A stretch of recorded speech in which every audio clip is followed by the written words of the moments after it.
Armani Watts can bring some smackdown to the Chiefs' defense in 2018, but that may not be all. I'm going to tell you about what he brings to this team right now.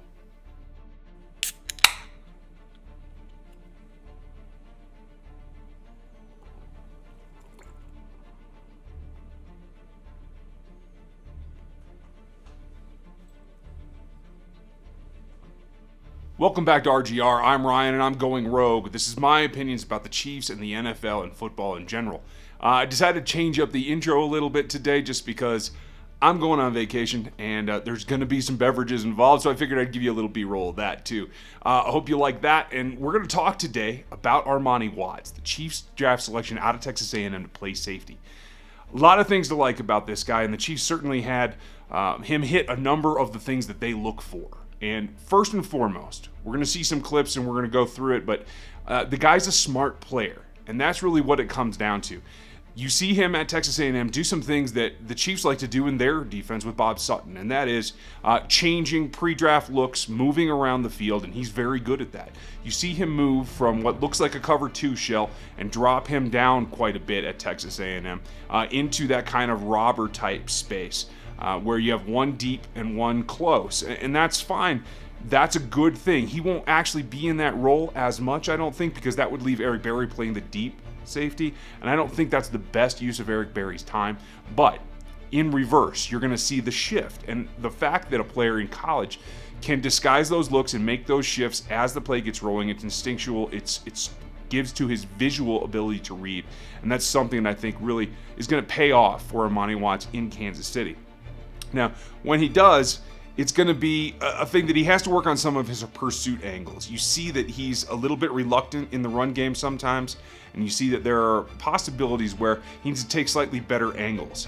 He's got good speed, but not great. And if he is going to be predominantly in that middle to back end zone, he's got to get a little bit better at taking the proper angles. That's something that he can be coached up on.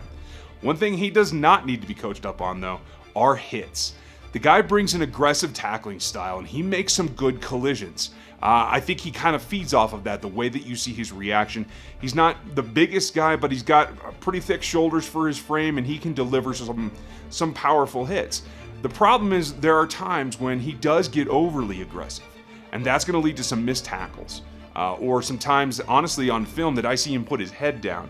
Not only is that dangerous for him, but I also think it's going to get him into a point with this new rule in the NFL about collisions.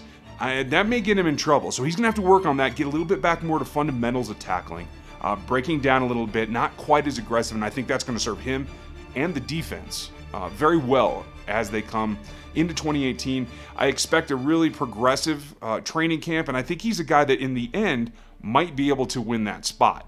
Now, if you think so, please leave me comments. If you're new to this channel, hit the subscribe button. Click that little bell if you want to get a notification every time I put up a new video, and that'll let you know. The schedule's going to be a little bit strange as I'm on vacation, so it's going to be sporadic. It's not just going to be that Sunday release like normal. So hit those, but make sure you comment and tell me what your initial impression is of Watts, and whether you think he can fit with Eric Berry and really be a tandem. Now, the thing that I like about his game, and the thing that reminds me of Berry, and this goes to that overall concept that Bob Sutton likes to do, where he can interchange his safeties, where having a guy on the field doesn't necessarily mean that he's your free safety and Berry's going to be the strong. They can switch it out, swap around, and I think that's a plus. But the thing that Watts does that allows that kind of disguise to go on is because he comes up and plays the run game very well. He is not bashful. You'll see some hits, even in practice at the Senior Bowl, he's laying it on some guys. So not bashful at all with the way he throws his body around, and he's good at it. And he ended up with nearly as many tackles for loss in college as he did PBUs and interceptions. He comes up and plays the screens very, very well. He can get into that dime area where he's kind of an inside nickel corner, but with that safety dimension too. So he's got the overall ability to really move it around, and he's going to come up in the line of scrimmage. Honestly, the biggest thing that he has are his ball hawking instincts, and you can see him. It's really hard to scout safeties because they're often off the screen if you don't have all 22, and it was hard for me to find much all 22, but looking at the broadcast film, you see him start out a lot of cover 2 coverages, and I expect the Chiefs to probably use a little bit more cover 2 because of this fact, and because they're trying to give a little bit more blanket for their pass rush to get there. They're going to be young and they're going to be inexperienced, so I expect to see a little more cover 2, hopefully cover 2 man with some good jams underneath it come 2018. But what it lets Armani Watts do, and what he did at Texas, was he took that cover 2 shell and he was able to play the ball rather than the route.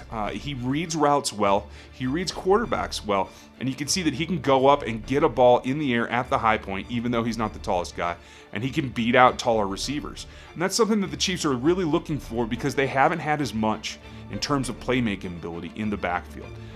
Ron Parker's been good. He's certainly got the speed to cover people, but he's not a turnover machine.